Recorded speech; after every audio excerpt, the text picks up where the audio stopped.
Alright fans, you're watching Octagon Control MMA, I'm Dan. Today we're going to be talking about UFC Vegas 17. It's going to be the first in the series. We've got two fights that have been added to this card, which were originally on UFC Vegas 16, Hermansson vs Vettori. They'll be linked in the playlist. It's Carl Roberson versus Daciu Lungibanu and Jimmy Flick versus Cody Durden. Thompson versus Neal headlining this one. At the minute we're looking at about 14 fights. Very excited for the card. But we're going to start off talking about Jose Aldo versus Chito Vera, which at the minute is scheduled to be the opener on the main card. Alright, very impressive fighter Jose Aldo. Most people are aware of him. Former WEC featherweight champion, former UFC featherweight champion. Recently dropped down to bantamweight. Not having the greatest deal of success there so far. Chito Vera, massive win recently against Sean O'Malley with a first round knockout. Massive underdog going into that one. Everyone was expecting O'Malley to win. But Chito Vera got the first round knockout. We'll talk a little bit about that later. But first I want to talk about Jose Aldo and his last couple of fights. Okay, so most recently he fought Peter Yan at UFC 251 for the vacant bantamweight championship. Arguably he was very lucky to get this fight at all, considering he was coming off a loss to Marlon Moraes. I think Moraes has every right to feel a bit begrudged that he wasn't given the opportunity, but Jose Aldo is a much bigger name, so I think that's why it went that way. Okay, we'll talk a bit about the fight and we'll move on from there. First off, he started very well. First 2 rounds very even. Lots of leg kicks, Thai boxing style, keeping his front foot light, as you'd expect from someone like Jose Aldo. End of round 1, it looked like he got his rib broken in with a bit of ground and pound, but he managed to recover quite well from that. He was focusing a lot on body shots in this one, which probably isn't the best idea with Peter Yan, who is a more traditional boxer. I think Aldo would have been better taking this one to the ground. Obviously he does have grappling credentials, although we don't see him go to the ground very often. He started to fade a bit in round 3, round 4 maybe.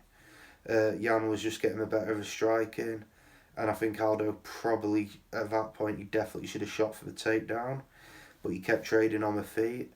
He started eating a lot of big shots from Yan, a lot of body punches, a lot of head punches, not many kicks to be fair. Peter Yan doesn't throw kicks unless he has to. It's mainly to break up his rhythm, keep people guessing, but it's not his go-to weapon at all. But round 5, anyone remembers, it was quite painful to watch at the end. He was covering up on the ground, getting absolutely battered for probably the best part of a minute without putting up any sort of intelligent defence. I personally thought it was a very late stoppage. The referee should have jumped in much sooner, but it's what it was, and I think the reason he didn't stop it was out of respect to Aldo, which is understandable, but reasonable performance up until the 4th round, and he's still definitely up there with the best fighters. Last word on Aldo before I move on to Chito Vera though. He's still only 34, which I cannot wrap my head around. It seems like he's been around forever, which is a testament to his longevity. He's 28-7, so he's already had 35 fights, and he looks like he'll top over 40. And yeah, I hope we see him up for a long time to come. Okay, moving on to Chito Vera. His most recent fight was against Sean O'Malley, as I mentioned a little bit earlier. Was not expected to win this one at all. It was the first big name Sean O'Malley was coming up against, and I think the UFC set this one up for O'Malley to get a bit of a bigger name on his record before he made a proper title run. That is not what happened though, unfortunately. Well, not unfortunately, I quite like Chito for what it's worth. O'Malley appeared to roll his ankle or twist his ankle early in the first round, and after that he was backing up a lot. Chito Vera, very high pressure, lots of kicks from Vera in this fight, not much use of the hands. His hands are fine for what it's worth, but he does prefer the kicks, and he's got good leg reach as well, as does O'Malley. Yeah, but with O'Malley looking injured, Chito Vera was able to capitalise on that, got him to the ground, uh, and then some relatively heavy elbows.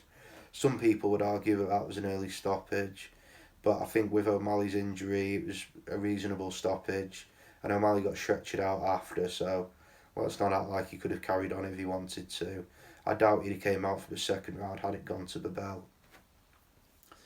Okay, before that, he fought Song Yadong back in May of this year on the Overeem Harris card. This was a fight of the night. I very much suggest everyone goes and looks it up. Obviously, it's available on Fight Pass and I'm sure in a few other places. It was a very technical striking match with first round or two. Again, Chito throwing great kicks, mixing some knees in there, which is I like to see. Very good tie clinch up against the fence, short, sharp elbows, getting those knees up high into the body, and he did lose this fight, which I haven't mentioned yet, but I scored it for him for the win, and he scored it for him for the win as well, as you could see at the end. Bit of a sore loser at the end, stormed off. So, yeah, uttered some expletives, let's say, at his opponent when he tried to shake his hand. It's not something you like to see, but it's understandable that he was frustrated with the way the result went. I gave him a first and third round. I gave Yudong the second round, which I feel like is a fair way of scoring it. The judges didn't see it that way though, so we move on. Round 3 was definitely his best round in this one. He got a couple of takedowns, executed very well. Decent ground and pound. Didn't look for the submission, which surprises me, as he has got 8 submissions on his record in 16 wins. And it's not just one or two different types. I think he's got a heel hook, triangle armbar, a couple of different chokes. So he's a well-rounded grappler. Obviously, he's a BJJ black belt, as are a lot of top UFC fighters. So, alright, so now I've spoken a little bit about both fighters. We're just going to do a side-by-side of the various skills. I like to assign 5 attributes: striking, grappling, fight IQ, chin and gas tank. I give 1 to each fighter, and then we just look at it from there. Okay, so we'll start off with the striking. Got to give this one to Aldo, which I don't think will surprise many people. He's, again, former champion, 17 knockouts on his record in 28 wins. Very good body punches, very heavy leg kicks, all round very good striker. Chito's a decent striker himself. He's got 6 knockouts in his 16 wins. But I've got to give the edge to Aldo on this one. Grappling, I'm going with Chito Vera on this one. And that's not to say Aldo's not a good grappler. He is. He's got decent grappling credentials. He's won several tournaments. Again, BJJ black belt as you'd expect. But Chito Vera uses his grappling more. He's got far more submission wins in his career. It surprised me when I realised that Aldo's only actually got 1 submission win in his 28 wins, compared to Vera's 8 in his 16 wins. So I've got to give grappling to Chito in this one. Okay, fight IQ. We're going to go with Aldo on this one. He's got a wealth of experience, very high level, very technical in his striking. But I don't think Chito is far behind. He's recently started working with Jason Perillo. So I think in the next couple of years his boxing will improve massively.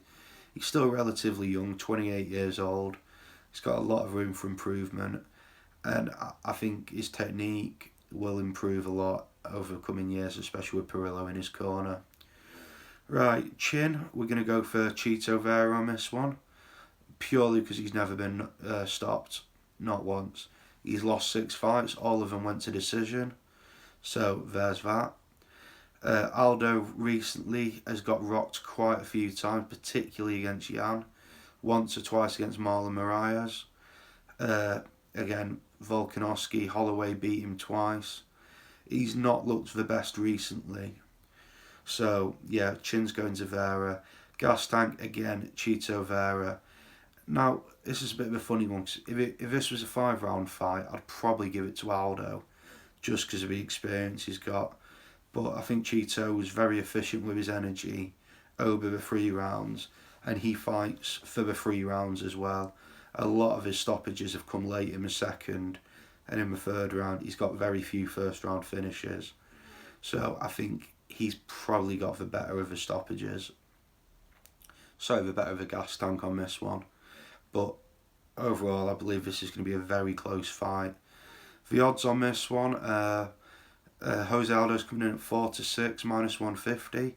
Chito's coming in at 5-4, plus 125. So the odds makers aren't seeing much difference in it either. Right, quickly, time for my decision on this one. I'm going with Chito for a couple of reasons. I think after that Sean O'Malley win, I think it's given him a lot of confidence. I think he's looking better every time I see him. Like I said, I personally think he won that Song Yudong fight, and that puts him on I believe a 7-fight win streak if you include that one as a win. So he's looking very good. He's beating everyone put in front of him. Again, the Song Yudong one, I keep coming back to it, but it was very close in my opinion. Yeah. Aldo, on the other hand, lost quite a few recently. Not looked a shadow. Really, since he fought McGregor, he's not looked as good as he did before that, and that's going back 6 years. I think he is 3-7 since he fought McGregor, maybe a little bit more, a little bit less. I'm not 100% at the minute. I'll have a number on my screen though. Yeah, so Chito, Vera, probably by decision, to be honest. I'd be surprised to see him stop Aldo, but I just think he'll get the better of the stand-up later on in the fight, and I could see him trying to take this one to the ground, where I perceive he's got a significant advantage. Alright, that'll round us up for today. Later I'm going to talk about Tony Ferguson and what I think he should do next.